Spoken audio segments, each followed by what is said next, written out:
अभिमुक्तेश्वर जी इस वक्त सुर्खियों में हैं और सुर्खियों में इसलिए बने हुए हैं कि ज्ञानवापी मस्जिद के अंदर जो शिवलिंग पाई गई थी उस शिवलिंग की परिक्रमा करने के लिए अभिमुक्तेश्वर जी ज्ञानवापी मस्जिद पहुंच गए थे, जो कि ज्ञानवापी मस्जिद के जो पुलिस अधिकारी होते हैं, जो सुरक्षा गार्ड होते हैं, अभिमुक्तेश्वर जी को गेट पे ही रोक लेते हैं। प्रशासन का यह कहना होता है कि धारा 144 लागू है, इसलिए आप ज्ञानवापी मस्जिद के अंदर नहीं प्रवेश कर सकते, आप शिवलिंग की परिक्रमा नहीं कर सकते। इसको लेकर अभिमुक्तेश्वर जी का यह बयान होता है कि धारा 144 तभी लगाया जाता है 4 लोगों से अधिक 2 लोगों की जाने की अनुमति दे और सनातन संस्कृति के अनुसार मैं शिवलिंग की परिक्रमा करके बाहर हो जाऊंगा। दोस्तों, इसको लेकर पुलिस प्रशासन और अभिमुक्तेश्वर जी को लेकर क्या बहस होती है दोस्तों, वह भी वीडियो आप अपने स्क्रीन पर सुने। कृपया हमको अनुमति दे, यहाँ रास्ता जो आप लोग करके खड़े हैं हट जाएं ताकि हम अपने धर्म का पालन कर सकें। आप धर्म का पालन करिए, लेकिन वहाँ की परिक्रमा की अनुमति नहीं है।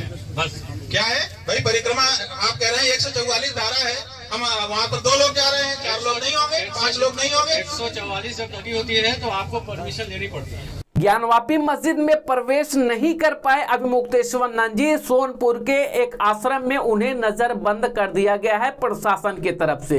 2 ही बजे से प्रशासन चारों तरफ से अभिमुक्तेश्वर जी का आश्रम को घेरे हुई है और अभिमुक्तेश्वर जी को बाहर भी नहीं निकलने दिया जा रहा है। अभिमुक्तेश्वर जी बार बार पूछते हैं प्रशासन से कि हमें बाहर क्यों निकलने नहीं दिया जा रहा है, तो प्रशासन की तरफ से कोई जवाब नहीं दी जा रही है। उनसे यही कहा जा रहा है कि धारा 144 लागू है। दोस्तों, इसको लेकर अभिमुक्तेश्वर जी बार बार प्रशासन से सवाल पूछ रहे हैं और उनका यह कहना है कि ज्ञानवापी मस्जिद में काफी संख्या में लोग नमाज पढ़ने आते हैं और काफी संख्या में लोग सनातन धर्म के लोग पूजा अर्चना करने आते हैं, तो उनके लिए धारा 144 क्यों नहीं लगाई गई। दोस्तों, अभिमुक्तेश्वर जी को सोनपुर के एक आश्रम में नजरबंद किया गया है। दोस्तों, उनका भी बयान आप अपने स्क्रीन पर सुने। नजरबंद की स्थिति तो कल रात को 2 बजे से ही हो गई है। 2 बजे रात को हमको रिपोर्ट की गई कि चारों तरफ से मठ को पुलिस वालों ने घेर लिया है और तब से अभी तक घेरे ही हुए। कब से आपको अपने इस मठ के बाहर जाने से रोका गया है? कल ही कह दिया गया था कि आप नहीं जाइए, रोकने का कारण बता दीजिए, तो रोकने का कारण भी नहीं बता रहे हैं। 2 बजे से पुलिस ने मठ को घेर रखा है, अभी तक भी घेरे हुए हैं। जा रहा था बस आप जा नहीं सकते, बस ऐसे ही कहा जा रहा था, हमें कारण बताया जाए। तो उन्होंने कहा कि 144 धारा वहाँ लगी है। तो हमने कहा 144 धारा 4 लोगों से ऊपर इकट्ठा होने पर लगती है और वहाँ पर तो नमाज पढ़ने के लिए बहुत सारे बंधु इकट्ठा हो रहे हैं, दर्शन करने के लिए भी बहुत से लोग वहाँ आ रहे हैं, उनके लिए भी 144 नहीं है, केवल हमारे लिए है। तो हमने कहा कि ठीक है, हम 2 लोग को आज जाने दीजिए, बाकी लोगों को रोक लीजिए।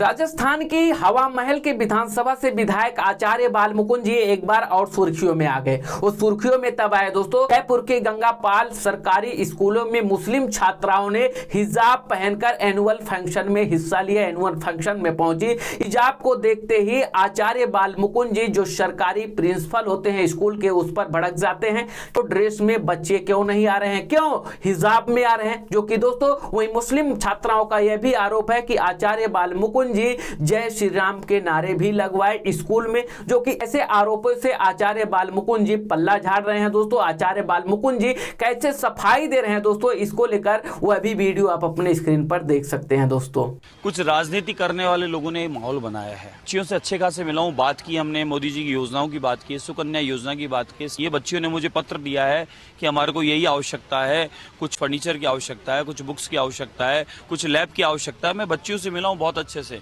और उनसे बात की है मैंने, ऐसा कुछ नहीं है। कुछ राजनीतिक लोग जिनको कोई मुद्दा नहीं है, उन लोगों ने जानबूझ के, पता नहीं वो बच्चे वहाँ की है भी कि नहीं है, उनको लेके कुछ ऐसा माहौल बनाया है।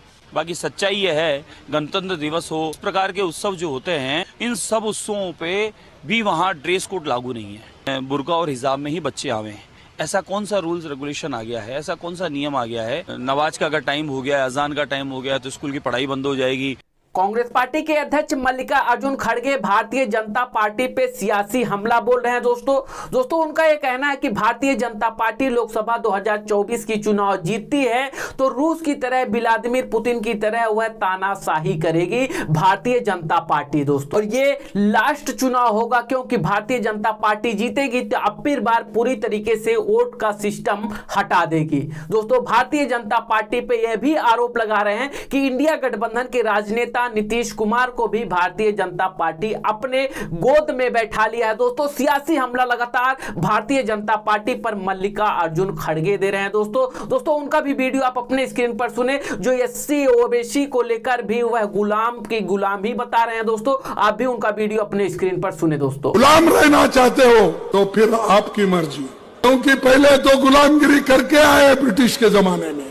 और ये एससी एसटी ओबीसी वालों को भी मैं ये कहना चाहता हूँ, अरे हमारा देश तो गुलाम था, लेकिन आप लोग गुलामों के गुलाम थे, क्योंकि जितने अमीर थे अमीरों के पास ही लोग काम करते थे, अमीर लोग ब्रिटिश के गुलाम थे, तो वो एक के गुलाम और ये गरीब लोग गुलाम के गुलाम। आप गुलाम बनना चाहते हो? मोदी अगर फिर से आए, नए चुनाव होंगे, नहीं करने देगा और डिक्टेटरशिप आएगी। परसों ही हमारे पास के एक नेता को उधर लेके गए इंडिया का, ये पुतिन, रशियन पुतिन का जो प्रेसिडेंट इलेक्शन होता ना,